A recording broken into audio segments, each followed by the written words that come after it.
રાજકોટ મહાનગરપાલિકા તંત્રની ઘોર બેદરકારીના કારણે ગરીબોએ પરેશાન થવાનો વારો આવ્યો છે। ગરીબોની રોજીરોટી સમાન રેકડીઓ ભંગાર બની જવા પામી છે।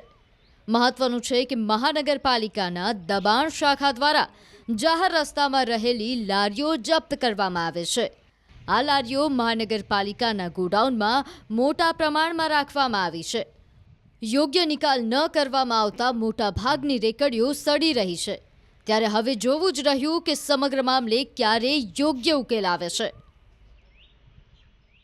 રાજકોટ મહાનગરપાલિકાની વધુ એક બેદરકારીનો કિસ્સો સામે આવ્યો છે। આપ જે દ્રશ્યોમાં જોઈ શકો છો તે રાજકોટ મહાનગરપાલિકાનું જે દબાણ શાખાનું જે ગોડાઉન છે ત્યાં છે।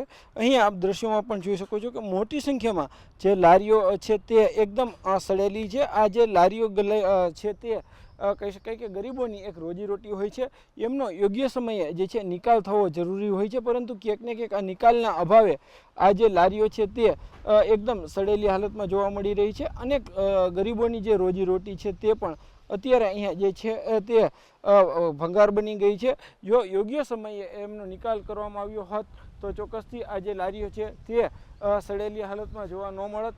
જે ગરીબોની જે રોજીરોટી છે તેમને મહા મહેનતે જે કમાયેલી જે રકમ છે તે પણ ક્યાંક ને ક્યાંક જે તેમને જે ગુમાવવાનો વારો ન આવ્યો હોત। અત્યારે ચોક્કસથી દબાણ શાખા દ્વારા દરરોજ જે છે એ અલગ અલગ જગ્યાઓ પર જઈ અને તપાસ હાથ ધરવામાં આવતી હોય છે। કેટલીક જગ્યાએથી જે છે રેકડીઓ પણ જપ્ત કરવામાં આવતી હોય છે। જો કે એમનો યોગ્ય દંડ લે અને યોગ્ય નિકાલ કરે તો ચોક્કસથી ગરીબ લોકોને પણ જે છે તેમની ભૂલની સજા પણ તેમને મળી જાય અને તેમની રોજીરોટી પણ ન છીનવાય।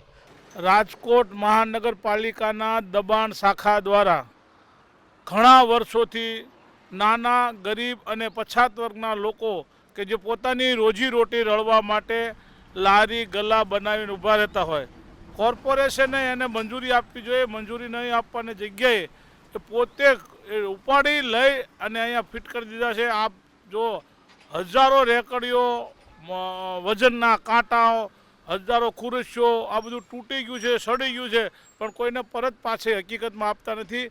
આ રાજકોટ મહાનગરપાલિકાની આ અણઆવડત સાબિત થાય છે। રાજકોટ મહાનગરપાલિકાનું જગ્યા રોકાણ શાખા માત્ર ને માત્ર ગરીબોનો હટાવવા માટેના પ્રયત્નો કરી રહ્યા છે। આજે આપ અંદર જોઈ શકો છો, વજન કાંટા છે, લારીઓ છે, આવી જ વસ્તુ જગ્યા રોકાણ શાખાએ કબજે કરી છે। મતલબ એ છે કે મોટા માથાઓ જે જગ્યા રોકાણમાં કરીને બેઠા છે, જ્યાં મહાનગરપાલિકાનું કાંઈ આવતું નથી। માત્ર તમામ નિયમો નાના અને ગરીબ માણસો માટે જ લાગુ થઈ રહ્યા છે એવું સાબિત થઈ રહ્યું છે।